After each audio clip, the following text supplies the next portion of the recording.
Hi, I'm DJ Blighty. Welcome to my channel, and today's video where you're going to learn some basic mixing techniques. We'll get straight into that right after the intro. Who the hell are you? DJ Blighty.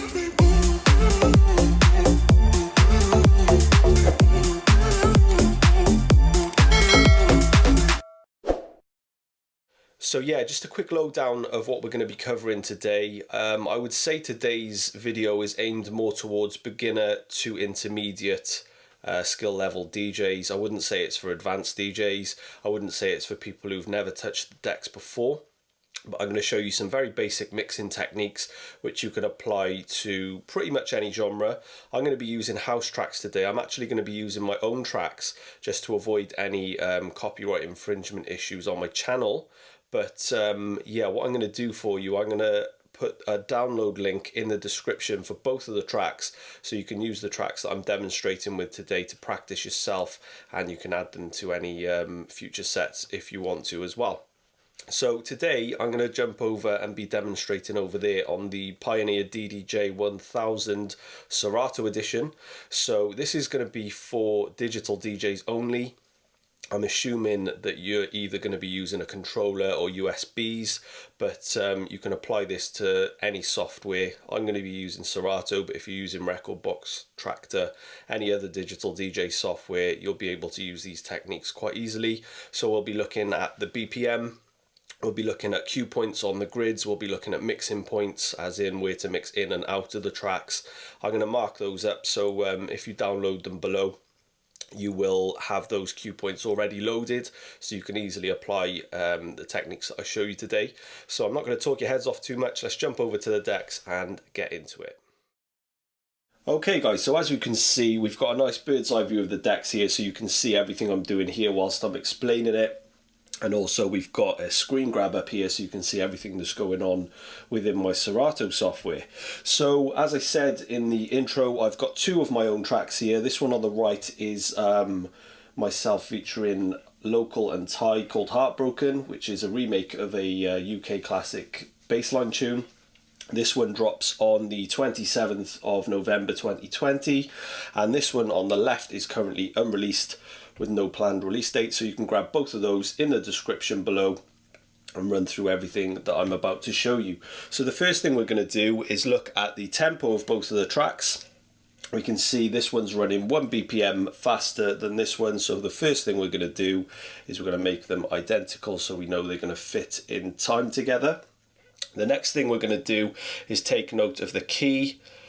They're both in the same key as it indicates up here. Now Serato is quite good at analysing keys of tracks, but sometimes it does struggle to get it correct. So what I would advise you check with is another software called Mixed in Key, but that's something I will go into detail with in future videos when I cover how I make my mashups. Now the first thing we're going to cover here is a very basic transition. As you can see, I've already laid out the cue points of the track. Now this is all going to be down to personal preference, but what I've done here is keep it really simple.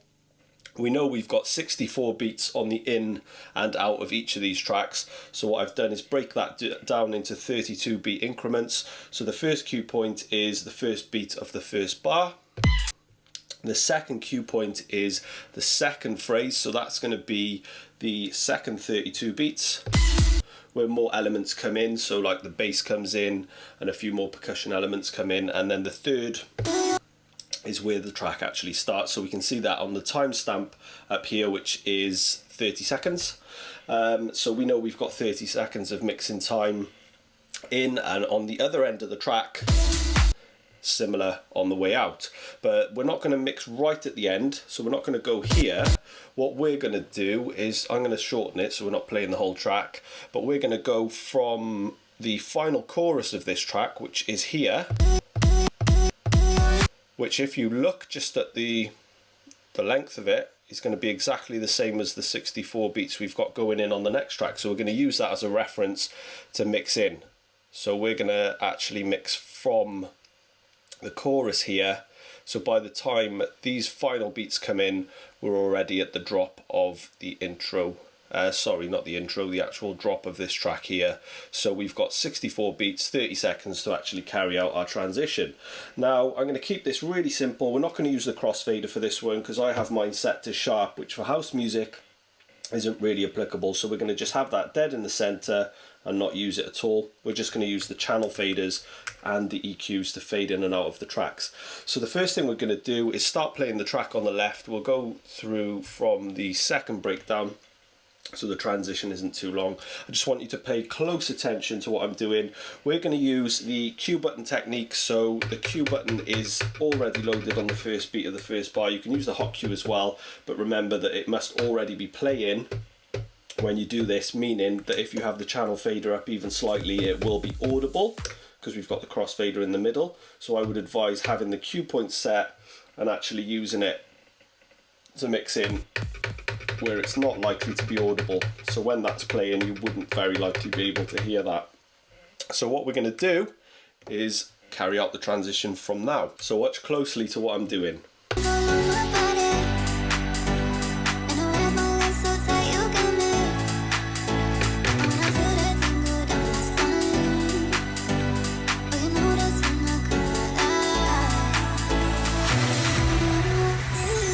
So what, if you want to, if you feel comfortable at this point, you can tap along.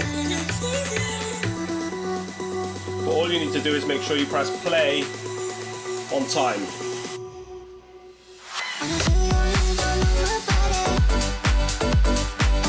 So we're going to gradually bring the volume up.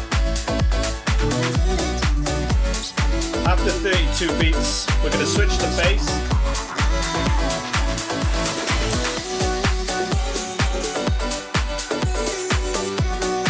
Gradually start bringing this volume down.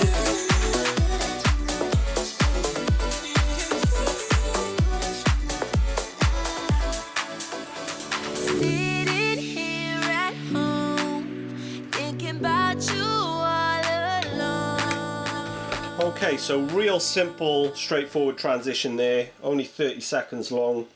Just literally using the length of the chorus, the final chorus on this track, and the intro 64 beats on this track. Gradually bringing the volume up on the new track, switching the bass quickly on the part where the beats go from just literally beats to bass, so it can kind of tease the new track coming in. You can use different techniques when doing this. You can kind of literally manipulate the bass so it's like this. So it's like a gradual change, but I prefer to just literally switch. Sound effects going on there. Right, we're going to do exactly the same thing now, reversing from this track to this track, just to show you in a different setting. So it's exactly the same as what we just carried out. The cue marker on this one's actually before the drop, so we're just going to watch and listen closely for when the final chorus kicks in and mix this one dead on time. I've had enough. I'm going to use the hot cue this time. What to say? I've never felt this way. I'm heartbroken without your love. Heartbroken. Yes, I've had enough. I'm heartbroken and I don't know what to say. Gradual bass change. I've never felt this way. I'm heartbroken. And then gradually bringing the volume down.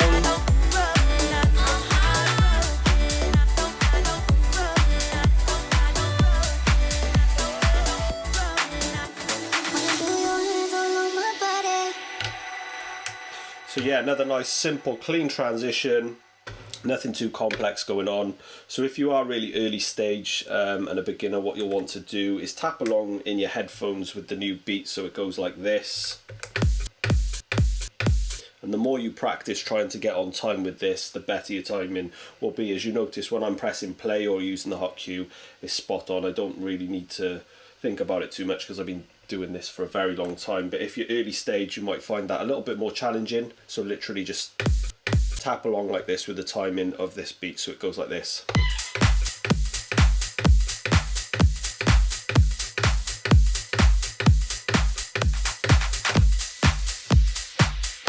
So yeah, just keep practicing that over and over and just work on your timing. But the other option we can use is a loop, so it's already had the opportunity to be in time, and you can create more creative transitions but also longer transitions, meaning, for example, if I wanted to carry out the mix from here, what I could do is potentially loop the first 32 or even 16 of this track just to make the transition longer and funk it up a little bit by using, there's loads of effects on this mixer, but you've also got a lot of onboard Serato effects here you could use as well. I don't tend to use them too much because I like everything to be hands-on the decks, but that's again down to personal preference. I'm going to run through a bit more of an advanced transition now, so I'm going to use the echo effect on the mixer. So I'm going to use different time cuts. So this one setting means that it'll just chop one beat, so it goes like this. But I'm also going to use half, so it goes like this. And then quarter, which goes like this. I'm only going to use echo because this is pretty widely available on most mixers and equipment. Some of the more specific effects might not be, so I won't go into those. We're just going to play around with the transition, making it longer than the first one, so we're going to double up to 128 beats for this transition and apply more effects by using the mixer and just trying to make it sound a little bit more interesting. So that would sound a little bit like this.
So yeah, I got a bit carried away there. Said I wasn't going to use the crossfader, but yeah, that's just to demonstrate basically what you can do with the effects just to make the mixes a bit more interesting.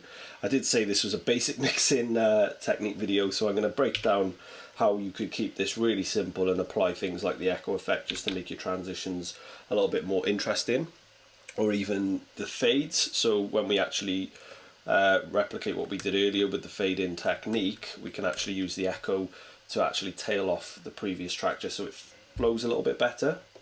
So let's have a little look how that would sound.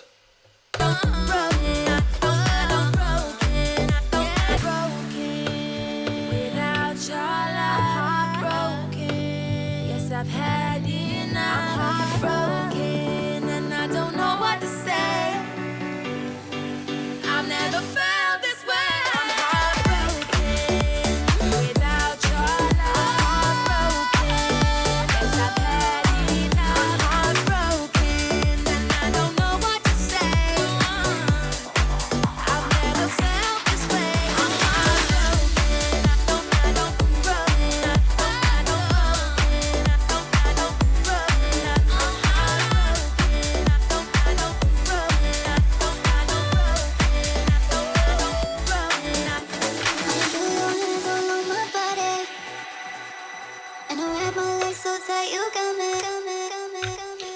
so it's all down to personal preference which setting you have the echo on. For house with like echoing out of tracks, I prefer to have it on one beat just because it's not too dramatic, but you can play around with it. And the important thing is that the BPM of the track is literally spot on, otherwise you're going to get misses on the internal effects. But if you use Serato effects, it would sound very similar. So I've got mine set here so it would sound like this.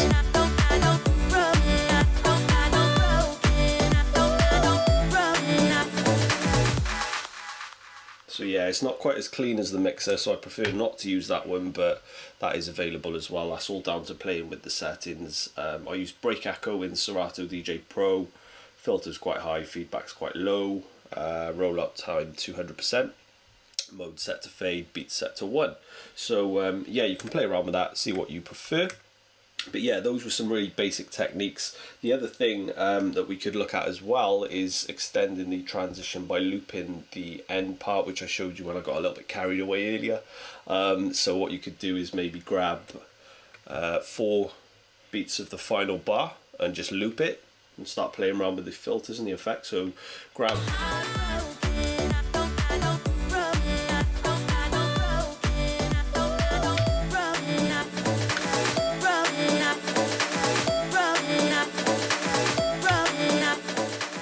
Maybe not that one because it sounds a bit too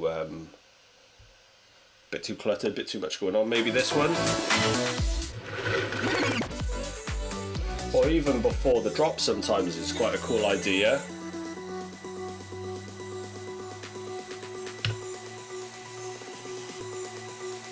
See, that's quite a cool one to play around with because you can do things like add echo.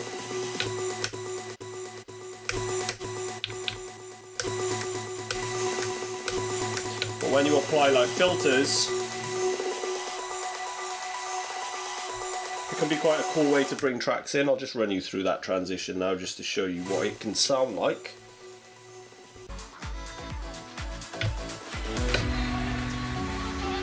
So what we do,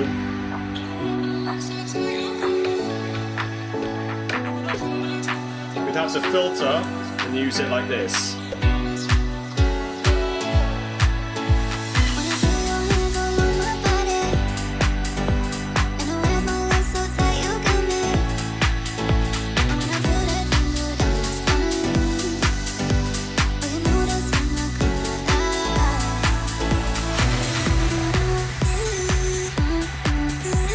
Already got the loop set on the left hand deck, but you can trigger that manually whilst you're in the mix.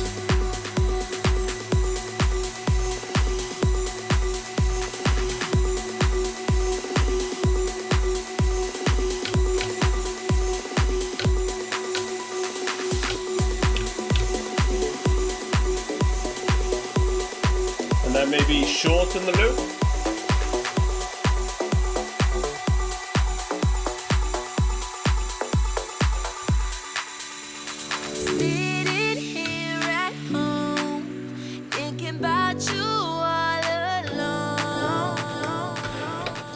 As you can see, my timer went off there, so that can be something that you've got to watch out for because that's on an auto BPM tracker. So if you do go a little bit crazy, sometimes the onboard BPM counter can get a little bit lost. So do watch out for that because it can make your echoes completely off time and sound terrible like when I faded out of that track. But when I came out of this one, it was nice because I chopped down from a 4-beat loop to a 2-beat loop to a 1-beat loop all the way down to a quarter, and you can see me using the filter just to gradually bring it out. The important thing is when you are using these filters, especially when you go into high, is that you actually bring the volume down whilst you're doing it. Let me show you why.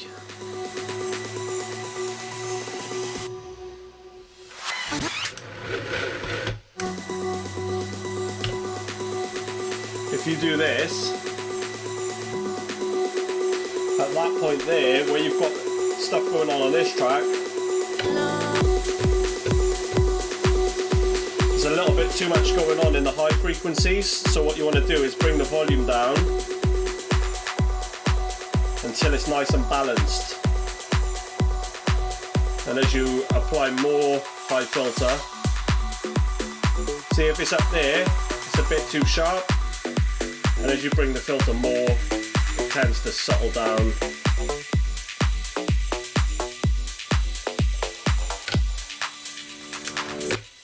Yeah, so that's pretty much it for today. Thanks for watching. I hope today's been useful and helpful. This applies to pretty much any genre of music. I'm showing you with house because it is it's the most simple form of music to mix, let's be honest. It's just 4 to the floor, nice and simple. BPMs are usually quite close together, so there's not a lot more there's not as much technicality to it as other certain genres. But I hope today's video has been useful. Please ask away in the comments if you've got any questions, especially about when I got carried away when I said I was going to keep this simple and basic. But yeah, any questions, any future requests for videos, please hit me in the comments below and I will be happy to answer as soon as possible. If you haven't already done so, please do me a huge favour, hit that notification bell so you don't miss future uploads, subscribe to the channel, and don't forget to give it a thumbs up. I'll see you on the next one real soon, guys. Thanks again for watching. Peace.